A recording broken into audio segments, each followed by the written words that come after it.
ഇതിന്റെ പേരെന്താ? ആൻസ്. HANS, ആൻസ്. ഇതൊരു കുട്ടി മിനിഞ്ഞാത്ത ക്ലാസ്സിനകത്തൊരു കുട്ടി വേദി വന്നിട്ട് അവനെടുത്ത് ഞങ്ങൾക്ക് തന്നിട്ട് പറഞ്ഞതാണ്, ഇനി മേലിൽ ഈ സാധനം ഞാൻ ഉപയോഗിക്കില്ല, എനിക്കൊരു നാണവുമില്ല എൻ്റെ സദസ്സിനെ വെച്ചിട്ട് ഞാൻ പറയാമെന്ന് പറഞ്ഞ് അവനെ കെട്ടിപ്പിടിച്ചിട്ട് അവൻ്റെ പോക്കറ്റിൽ നിന്ന് ഈ സാധനം എടുത്ത് അവിടെ വെച്ചിട്ട് ഇറങ്ങിപ്പോയതാണ്. ഞങ്ങളിത് മണക്കാതിരിക്കാൻ ഇത് ഞങ്ങളിങ്ങനെ നഷ്ടപ്പെടുത്തി കളഞ്ഞതിൻ്റെ കവറ് മാത്രം ഞാൻ മകേഷ് എടുത്തുകൊണ്ട് വന്നതാണ്. അപ്പം ഇത് ചില്ലറക്കാരനല്ല ഈ സാധനം. ഇത് നിർമ്മിക്കാൻ, ഇത് വിൽക്കാൻ ഇന്ന് ഭാരതത്തിൽ, ഇന്ത്യയിൽ, നമ്മുടെ പ്രത്യേകിച്ച് നമ്മുടെ കേരള സംസ്ഥാനത്ത് അനുമതിയില്ല. കോട്ട്പ ആക്ട് പ്രകാരം ഇത് കേസെടുക്കുന്ന ഒരു ബെയിലബിൾ ആയിട്ടുള്ള ഒരു ഒഫൻസാണ്. ഇത് കൈവശം വെക്കാനോ വിക്രയം ചെയ്യാനോ ഉപയോഗിക്കാനോ പാടില്ല. മാരകമായ മാനസിക വിഭ്രാന്തി ഉണ്ടാക്കുന്ന അസംസ്കൃത പദാർത്ഥമാണ് ഇതിനകത്ത് അടങ്ങിയിരിക്കുന്നത്. ഇതിനടിയിൽ എഴുതി വെച്ചിട്ടുണ്ട്, എന്താണെന്നറിയാമോ? പ്രകൃതിദത്തമായ പുകയില with include the 3 spices include the bag. 3 സുഗന്ധവ്യഞ്ജനം കണ്ടെന്ന് അതിനകത്ത് പറയപ്പെടുന്നത്. ഗ്രാമ്പ്, കറുകപ്പെട്ട ഇല എടുക്കേണ്ടതെന്ന് പറയപ്പെടുന്നുണ്ട് ഇതിനകത്ത്. പിന്നെ പ്രകൃതിദത്തമായ പുകയിലയും ചുണ്ണാമ്പുമെല്ലാം ഇതിനകത്ത് അടങ്ങിയിട്ടുണ്ട് എന്ന് പറയപ്പെടുകയാണ്. അപ്പം ഈ സാധനമാണ് നമ്മുടെ ചെറുപ്പക്കാരിൽ ആളുകൾ ഇതിങ്ങനെ കവർ ഇങ്ങനെ പൊട്ടിച്ച് കൈക്കകത്തിട്ടിട്ട് തിരുമിയിട്ട് ചുരുട്ടിയിട്ട് ചുണ്ടും കണ്ട് വലിച്ചിട്ട് ഉള്ളിലിട്ട് വെച്ചിട്ട് വെച്ചാൽ സന്തോഷമായി എന്നാണ് പറയപ്പെടുന്നത്. അപ്പോൾ ഓർത്തോളൂ, ഈ സാധനം എന്നത് പുകയിലയാണ് ഇതിനകത്ത് പറഞ്ഞതാണ് എഴുതി വെച്ചതെങ്കിൽ തെറ്റാണ്. കാരണം പുകയില വസ്തു, ഈ സാധനം കടയ്ക്കകത്ത് 6-7 മാസം വരുന്നാൽ അത് പൂത്തുപോകില്ല. പുകയില എന്ന് പറയപ്പെടുന്ന പ്രകൃതമായ സാധനം പൂത്തുപോകും. പൂക്കാതിരിക്കാനാണ് കച്ചവടക്കാർ ഈ കവുങ്ങിൻ്റെ പാളയ്ക്കകത്താണ് ഈ ഇത് വെക്കുന്നത്, പുകയില വെക്കുന്നത്, കാര്യം പൂത്തുപോകാതിരിക്കാൻ വേണ്ടിയിട്ട്.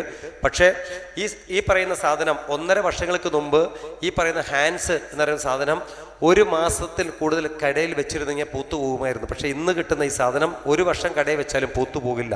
കാരണം എന്താണെന്നറിയാമോ?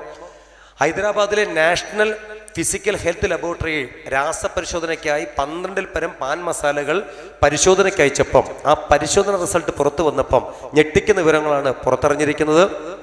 മനുഷ്യ ശരീരത്തിനകത്ത് ക്യാൻസർ വരാൻ സാധ്യതയുള്ള 12 പരം അതിമാരകമായ രാസപദാർത്ഥങ്ങൾ ഇതിനകത്ത് അടങ്ങിയിരിക്കുന്നു. നമ്പർ 1 പാരാനൈട്രോഫിനോൾ. റബ്ബർ കർഷകർ റബ്ബർ ഷീറ്റിന് പൂപ്പൽ വരാതിരിക്കാൻ ഉപയോഗിക്കുന്ന ഈ അസംസ്കൃത പദാർത്ഥമാണ് PNB, പാരാനൈട്രോഫിനോൾ. അതുപോലെ തന്നെ അച്ചാറുകൾക്കകത്ത് വ്യാപകമായിട്ടും അച്ചാറിനകത്ത് പൂപ്പൽ വരാതിരിക്കാൻ ഉപയോഗിക്കുന്ന ഒരു രാസപദാർത്ഥമാണ് PNB, പാരാനൈട്രോഫിനോൾ.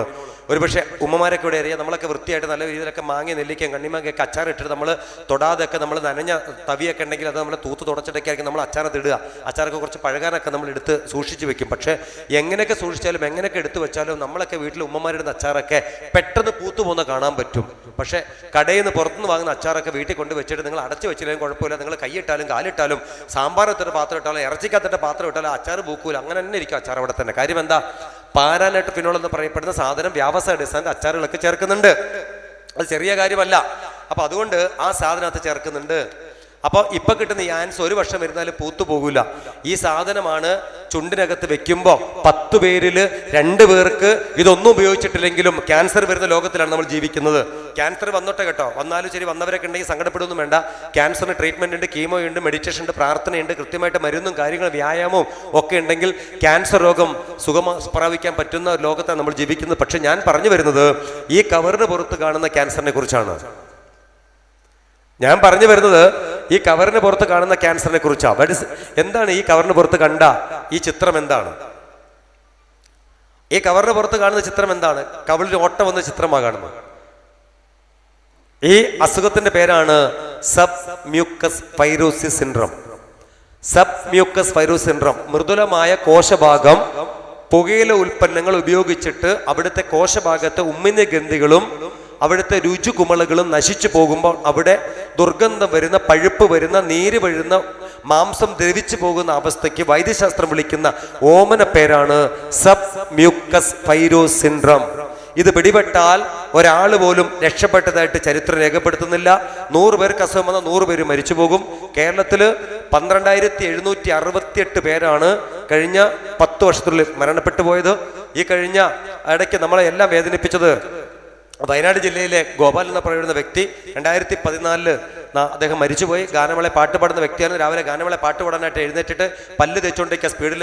അവനെ കൊണ്ടുപോകാൻ വേണ്ടിയിട്ട് പുറത്ത് വണ്ടി വന്ന് കാത്തിരുന്ന് ഓണടിക്കുമ്പോൾ ദാ വരുന്നു എന്ന് പറഞ്ഞുകൊണ്ട് സ്പീഡിൽ ഇങ്ങനെ പല്ല് തേക്കുന്ന സമയത്ത് ആ ബ്രഷ് കവിള് തുളച്ച് പുറത്തേക്ക് വന്നു. ബ്രഷ് അങ്ങനെ ഉച്ചത്തിൽ കരഞ്ഞു, അമ്മേ എന്ന് പറഞ്ഞ് കരഞ്ഞു.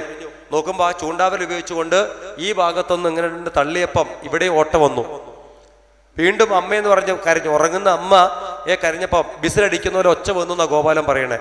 അങ്ങനെ കൈ ഇവിടെ അടച്ചു വെച്ചിട്ട് അലറി കരഞ്ഞപ്പോൾ അമ്മയും അതുപോലെ തന്നെ കൊണ്ടുപോകാൻ വന്ന ആളുകളെല്ലാം ഓടി വന്ന് നോക്കുമ്പോൾ 2 കവിളിലും 2 കറുത്ത സുഷിരങ്ങൾ ഇങ്ങനെ കണ്ട് പേടിച്ച് നിൽക്കുകയാണ്. അങ്ങനെ കൽപ്പറ്റയിലേക്ക് കൊണ്ടുപോകുന്ന പ്രാഥമിക കാര്യത്തിൽ പരിശോധന. അവിടുന്ന് അന്നത്തെ ഡോക്ടർ എഴുതി refer to RC regional cancer സെന്ററിലേക്ക് റെഫർ ചെയ്തു. അവിടെ പരിശോധന നടത്തി. ആ പരിശോധന റിസൾട്ട് പുറത്തു വന്നു. ഗോപാലൻ 23 വയസ്സ്, സബ് മ്യൂക്കസ് ഫൈബ്രോസിസ് സിൻഡ്രോം പിടിപെട്ടിരിക്കുന്നു. അങ്ങനെ ഗോപാലൻ ആ ക്യാൻസർ ബോക്കിന്റെ ബോക്കിൽ വെച്ചിട്ട് ഈ അമ്മയെ കെട്ടിപ്പിടിച്ച് കരയുന്ന ഒരു വീഡിയോ ചിത്രമുണ്ട്. ഗോപാലൻ പറയുന്നുണ്ട്, അമ്മേ, ഞാൻ അമ്മയെ കുറെ തെറി പറഞ്ഞു, ഞാനിത് മാറ്റി വെച്ചപ്പോ കൊണ്ട തള്ളേ എന്ന് പറഞ്ഞ് എന്റെ കാര്യത്തിൽ ഇടപെടണ്ടെന്ന് ഞാൻ പറഞ്ഞു അമ്മയോട്. അമ്മയെ ഞാൻ അറിഞ്ഞോണ്ടല്ല ഒന്നും പറഞ്ഞത്. അപ്പൊ ഈ അമ്മ കെട്ടിപ്പിടിക്കുന്നുണ്ട് മകനെ. എന്റെ പൊന്നു മോനെ, അങ്ങനൊന്നും എന്റെ കുഞ്ഞ് പറയണ്ട.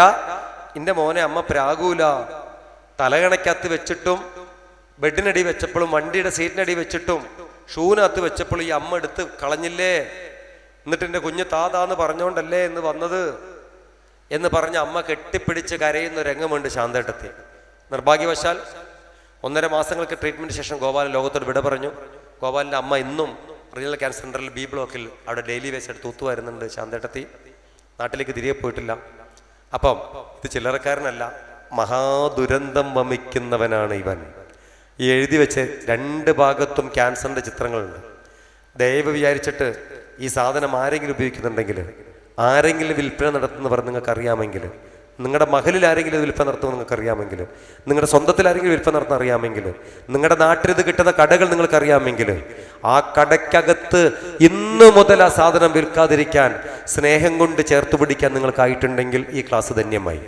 ഒരുപക്ഷെ നിങ്ങൾ അവിടെ പോയി ഒരു കസേര ഇട്ടുകൊണ്ട് പറയണം, പൊന്നാര പ്രിയപ്പെട്ട ജബാറെ, പൊന്നാര പ്രിയപ്പെട്ട അക്കീമേ, ഈ സാധനം ഇനി വിൽക്കണ്ട, നീ വിൽക്കുന്നുണ്ട് എന്ന് എനിക്കറിയാം, നീ നിർത്തണം. അതുകൊണ്ട് ഹൃദയം തൊട്ട് പറയാണ്, അന്നെ പേടിപ്പെടുത്തല്ല, ഒഴിവാക്കണം, അപേക്ഷയാടാ എന്ന് പറയണം. നിങ്ങൾ പറഞ്ഞ നിങ്ങളുടെ ഉത്തരവാദിത്വം പൂർത്തിയായി. വീണ്ടും ആ വ്യക്തി വിറ്റോട്ടെ. ആ വ്യക്തിക്ക് ഏതെങ്കിലും പെൺകുഞ്ഞുണ്ടെങ്കിൽ നമ്മൾ ഈ ഓഡിറ്റോറിയത്തിന് പുറത്തുള്ള അകത്തേക്ക് വരാമോ? അതൊരു കല്യാണ വീടല്ല, പ്ലീസ് ഒന്ന് അകത്തേക്ക് വരാം.